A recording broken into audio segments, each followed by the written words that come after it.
Alright guys, today I'm doing a review of this dairy-free Frose, basically a small batch sorbetto from Fiasco.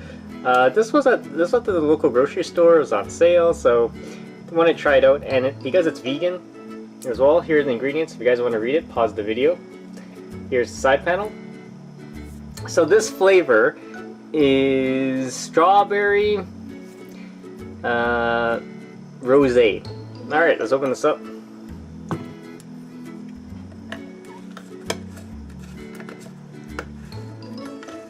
So, you guys saw my other one. I did a review of their passion fruit one. That was actually pretty good, so I'm actually kind of curious what this one tastes like. Alright, that's what it looks like, guys. Take my spoon, dive in there.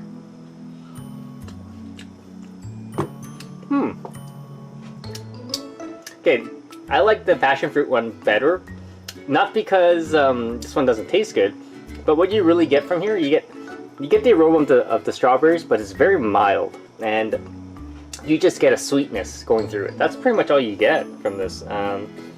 It's a very mild, like that passion fruit, when you first took a bite of that, really hits you. This is very mild in taste, so, and it's just sweet. Other than that, it's not bad. I prefer the other one. If you have any questions, comments, guys, post below, subscribe to the channel.